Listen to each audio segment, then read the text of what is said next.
नमस्कार, आप देख रहे हैं सी न्यूज़ भारत और मैं हूं आपके साथ ज्योति अरोरा। वक्त हो गया है न्यूज़ बुलेटिन का, तो आइए नजर डालते हैं इस वक्त की बड़ी खबरों पे।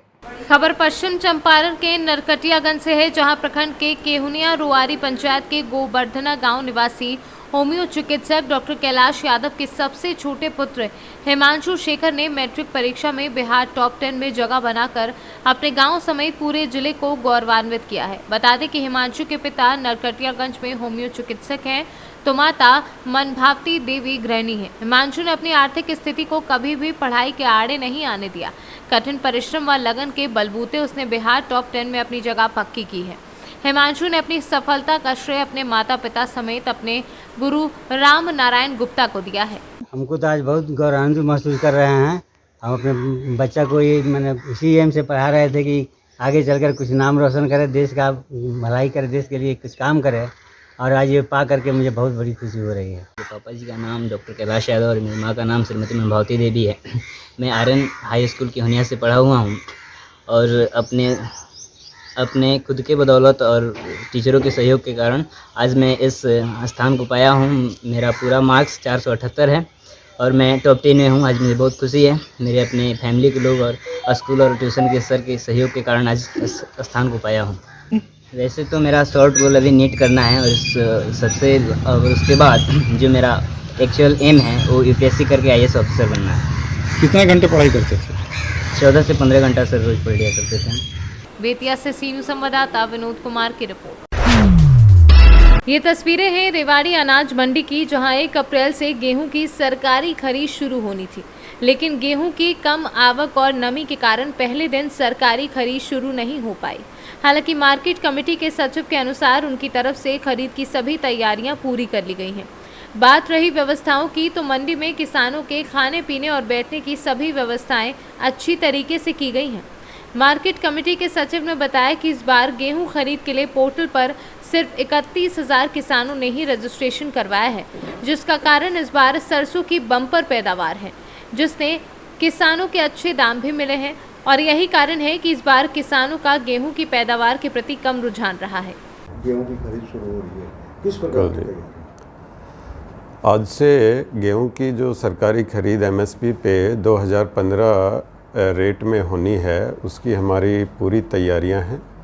जहां तक मंडी में तैयारियों का सवाल है, दोनों गेटों पे हमने कंप्यूटर लगाए हुए हैं। ऑनलाइन गेट पास कटेंगे, फार्मर गेट पास कटवा के मंडी में आएगा, मंडी में अपनी डेयरी कराएगा। जहाँ तक व्यवस्था का सवाल है, मंडी में बैठने के लिए किसानों के लिए किसान भवन है, 24 घंटे खुला रहता है। बिजली पानी की व्यवस्था है, 8 वाटर कूलर लगवाए हुए हैं हमने मंडी में। सफाई की व्यवस्था है। किसानों के लिए किसान अटल कैंटीन है, वहाँ पे वो अपना खाना खा सकता है। 10 रुपये की प्लेट है, उसमें 15 रुपये मार्केट कमेटी देती है, 25 रुपये की कॉस्ट आती है, और बाकी किसी प्रकार की कोई दिक्कत नहीं है। 2 एजेंसियाँ अलॉट हुई है, 1, 3, 5 सोम, बृहस्पति और शुक्रवार वो हैफर्ड खरीदेगी। 2, 4, 6 उसमें मंगलवार, बृहस्पतिवार और शनिवार उसमें वेयर हाउस खरीदेगा। ज़िले में 3 खरीद केंद्र, 3 मंडियाँ लॉट हुई है, बावल, रेवाड़ी और कोसली। बावल में 6 के 6 दिन जो है वो वेयर हाउस की खरीद है। तो एजेंसी आई हुई है, किसी प्रकार की किसान को दिक्कत नहीं आने देंगे। अभी गेहूं की आवक स्टार्टिंग में जो है धीरे चलेगी, जैसे जैसे समय के हिसाब से आवक बढ़ेगी। किन किसानों से गेहूं की खरीद की जाए? जो किसान मेरी फसल मेरा ब्यौरा पे रजिस्टर्ड फार्मर है, उसकी गेहूं खरीदी जाएगी। बाकी प्राइवेट इस पे एमएसपी पे नहीं बेच पाएगा फार्मर, रजिस्टर्ड फार्मर ही बेच पाएगा। सर, हर बार देखने में आता है उठान में बड़ी समस्या आती है, जाम की स्थिति बन जाती है सड़कों पर, मंडी में, उसके लिए क्या व्यवस्था है? लिफ्टिंग के बारे में तो देखो एजेंसी बता पाएगी, इसमें मार्केट कमेटी का कोई ज़्यादा रोल नहीं है, लेकिन फिर भी डीसी साहब ने सख्त निर्देश दिए हैं एजेंसी को भी कि उठान जो है वो 24 घंटे में हो जाना चाहिए। और उनके पास पूरा अपना ट्रांसपोर्टेशन, लेबर वगैरह उठान का पूरा प्रबंध है। हमारा आखिरी सवाल, अभी तक कितने किसानों ने रजिस्ट्रेशन कराया, कौन करता है? इस बार जो है गेहूं के फार्मर जो है वो कम हुए हैं, सरसों के किसान बढ़े हैं। गेहूं के फार्मर जो है वो 31,000 जो है वो फार्मर ने रजिस्ट्रेशन कराया है। लास्ट ईयर से 25% फार्मर जो है वो गेहूं के कम है। रजिस्ट्रेशन का एक तो लास्ट ईयर सरसों के जो रेट थे काफ़ी अच्छे, 8,000 से भी ऊपर सरसों हो गई थी, तो इस वजह से फार्मर जो है वो सरसों की उसने बिजाई ज़्यादा की है। यानी कुल मिला के रुझान सरसों की तरफ ज़्यादा गया। जी, सरसों की इस बार क्षेत्र बड़ा है लेकिन उसकी यील्ड कम आ रही है। उपज जो है वो बारिश से काफ़ी नुकसान हुआ है, तो उपज में लगभग 25-30% नुकसान है। हरियाणा से सीनू संवाददाता चैन सिंह की रिपोर्ट।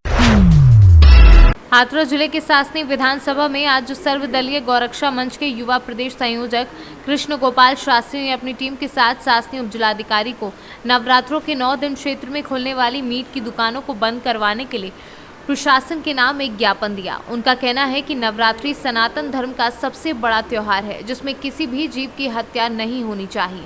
हमारा संगठन हर बार मीट, अंडा, मांस, मछली की दुकानें हर नवरात्रों में बंद करवाता आ रहा है। क्षेत्र में खुली हुई मीट की अधिकतर दुकानें अनाधिकृत हैं, जिस पर प्रशासन को कार्यवाही भी करनी चाहिए।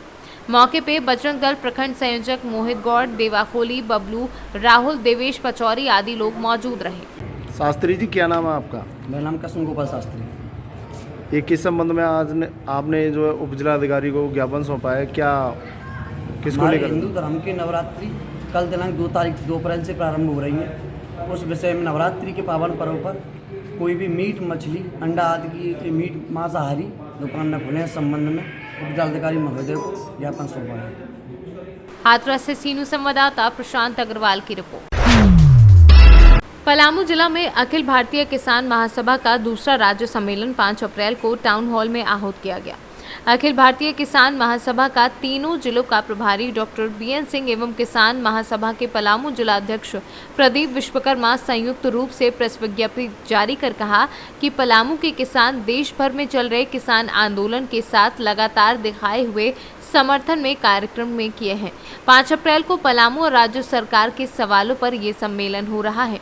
सिंचाई की सुविधा नहीं है, जो थोड़े बहुत नाहर पोखर बने थे उनकी भी हालत खराब है।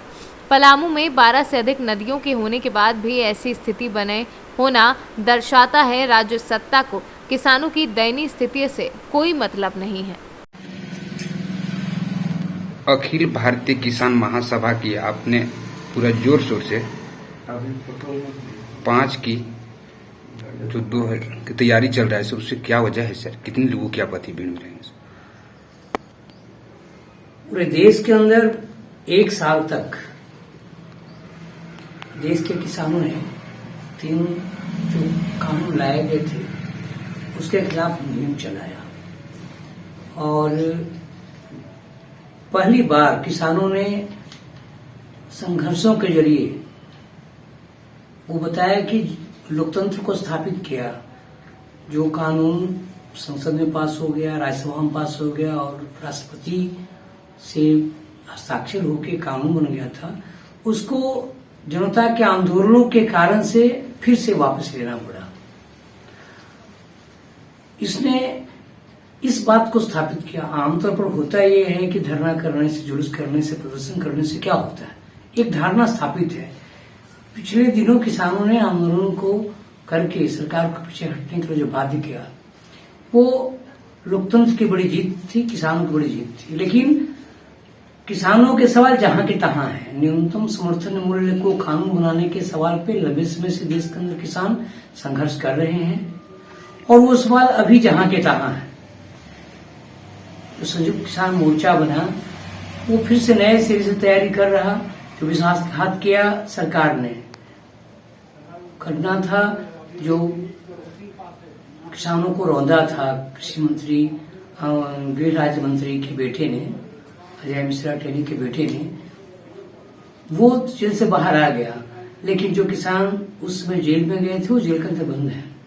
वो गृह राज्य मंत्री अजय मिश्रा टेनी पर कोई कार्रवाई नहीं, जबकि ये भरोसा दिलाया था कि जो करेंगे न्यूनतम समर्थन मूल्य के लिए वो कमेटी बनाई जाएगी। वो चीज जहाँ की तहाँ है। तो पूरे देश के अंदर फिर से नए सिरे से आंदोलन की तैयारियां चल रही है और इसी क्रम में झारखंड में राज्य सम्मेलन की तैयारी हो रही है और अगले 5 अप्रैल को पलामू के मुख्यालय मेदिनीनगर में टाउन हॉल में आयोजित है किसान महासभा का राज्य सम्मेलन और उसके लिए तैयारियां चल रही है। गांव में पोस्टरिंग, गांव शहर में पोस्टरिंग किए जा रहे हैं, दीवार लेखन किए जा रहे हैं किसान सभा के नेताओं कार्यकर्ताओं के द्वारा और सम्मेलन में जो अतिथि आएंगे उनके स्वागत के लिए तैयारियां की जा रही हैं। पलामू से सीनू संवाददाता मिथिलेश विश्वकर्मा की रिपोर्ट। खाचरौत के खब्बावास के समीप बोरा बावड़ी में अज्ञात शव मिला। क्षेत्र में सनसनी फैली। आस पड़ोस को भी पता नहीं चला बावड़ी में शव का। नवरात्रि के पर्व शुरू होने के पूर्व सभी स्थानों पर सफाई अभियान चलाया जा रहा था, जिसमें बावड़ी की सफाई की जा रही थी। सफाई कर्मचारियों ने औंधे मुझे तैरती लाश मिली। बावड़ी से शव को निकालने की जुगत में नगर पालिका और पुलिस विभाग जुटा है। उज्जैन से सीनू संवाददाता सुरेश जाटवा की रिपोर्ट। फिलहाल के लिए न्यूज बुलेटिन में बस इतना ही। देश दुनिया की तमाम बड़ी खबरों के लिए आप देखते रहिए सी न्यूज भारत।